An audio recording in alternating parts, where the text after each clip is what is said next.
Alright, hello again everybody. This video is going to be talking about the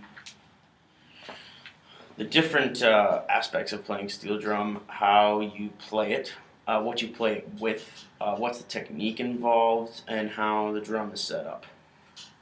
So, first of all, let's talk about the mallets.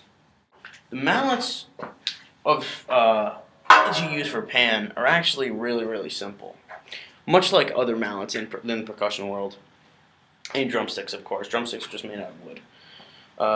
But these mallets, they're made out of small cuts of aluminum pipe, and mine have rubber grips on the end here, just for added support when you grip it. And the bead, as you can see, is just a little piece of rubber cut to fit the end of the pipe, and that's literally all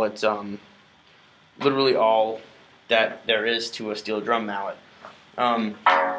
Usually these can vary in hardness. These are mediums, but you can also get soft ones and hard ones. And I just really like these because of the grips on the end. You can also get these out of wood. It depends as far as quality. The name of the game is durability, I think, because these mounts, for example, I've had these for like 2+ years. They don't, I could throw them on the floor and they wouldn't break. You know what I'm saying? Something like a wood mallet, the rubber can sometimes come off, and like for instance, at one time these rubber ends would kept sliding off, so I had to put some glue in the middle. Best place to get pan mallets would be panyard.com or Coil Steel Drums. Both of the links are going to be down here as well as in the description. So that's what your mallet is. As far as the grip goes, there's no real standard way to play steel drums. I usually just try to keep my grip very loose. It's the same concept as holding a drumstick. So you have your fulcrum right here, your thumb and your index finger, but you're not going to hold on too tightly with that. The main thing is because you want to stay loose and you want to let the mallet draw the sound out of the note. You don't want to hold it too tightly and you don't want to dig in to the notes. So when you actually hit the drum, you want to keep a pretty loose grip here. Now usually I sometimes vary. You can just go straight up American grip, wrap the rest of the fingers around.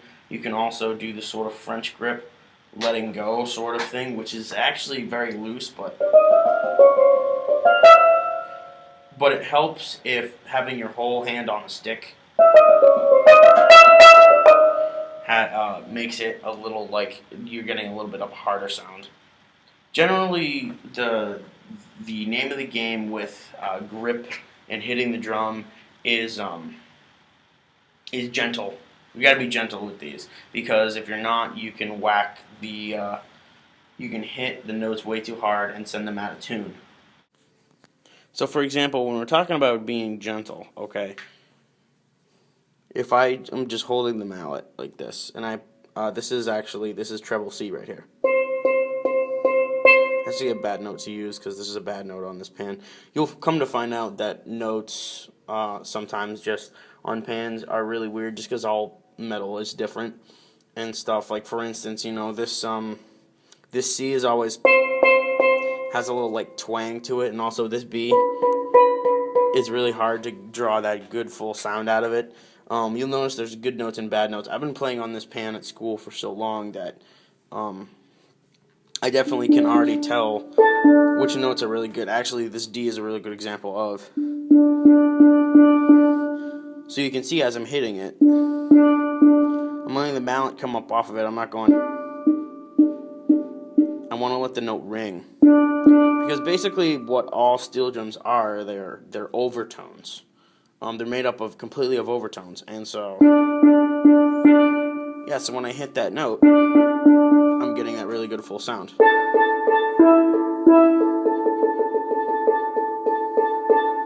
especially when you're going faster on the pan. You don't want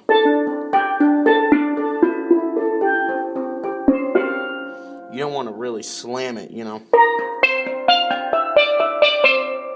Like, basically what, you know, if anyone who hasn't played steel pan, they go up to it and they go, that's not good. You're gonna whack the crap out of it, and you're gonna owe someone some money. As far as you're gonna be able to, hope you're able to afford that fix, because whacking notes out of tune,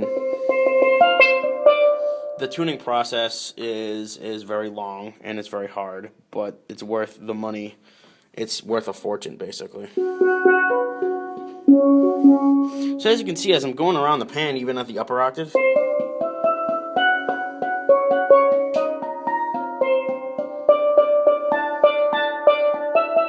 I'm being very gentle with it. Even on the very top here, the C to the E. Okay, it's very, very gentle. So, how is a pan constructed? Like, what are the notes? Like, why was the D here, and then right next to it was the A, and right next to it was the E, and stuff like that. So let's go over that right now. So a pan, and I'll put it right here for you. The pan is organized in what's called the circle of fifths. And the circle of fifths is a pattern of notes that basically, if you start on like C, every note in the circle is the fifth above that. So if you look at this pan right now, we have the notes written in, actually, which is very convenient for us in this at this juncture, I guess. So you have your middle C right here. This is the lowest note on the lead. This is the lowest note on your pan. Well, on this one, some leads actually go lower. And then right next to it, going around the circle to the right, going counterclockwise, I guess, it would be it's not written on here, but it's the G. The G's come off, but not that it matters, because I have this pattern memorized in my head. The sooner you can memorize the circle of fifths pattern in your head, you can memorize the layout of the pan. And so then after the G, we got the D, and then we got the A, E, B, F sharp, C sharp, A flat, E flat, B flat, F, and then C. So, all in all in a pattern, they sound like this.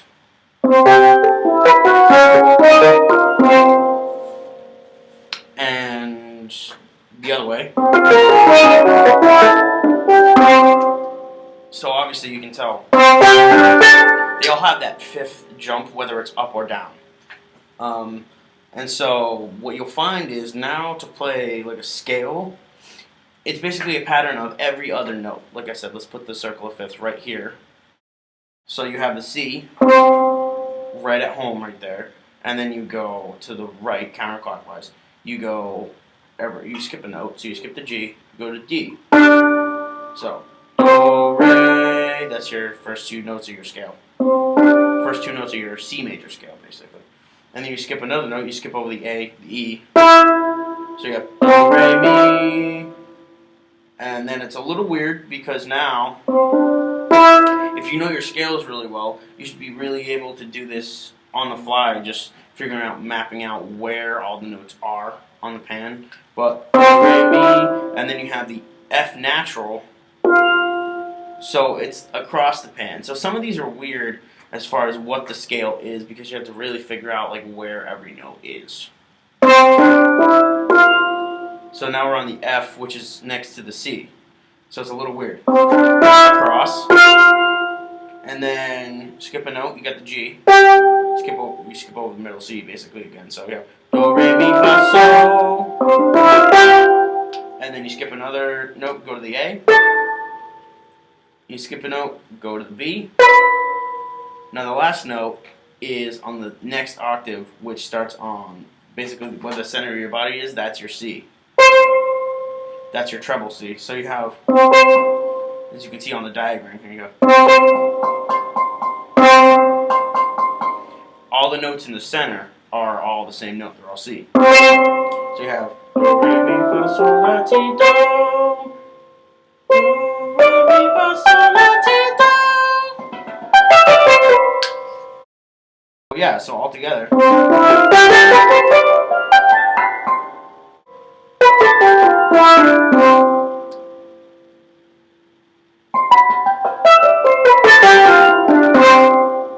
So that's basically your 2-octave scale.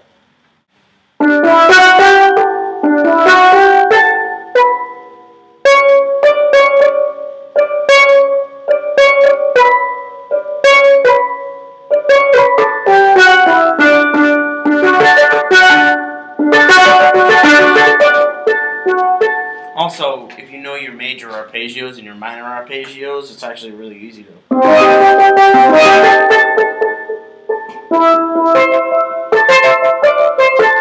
It's actually really easy to start creating some melodies with the pan. So if you memorize this layout of the pan, it's actually really, really easy to get some patterns going. And when we get into reading a piece of music, that's when we'll get into how you deal with stickings and all kinds of things, dynamics, and all sorts of things. That's just a little bit of introduction of the format of the pan.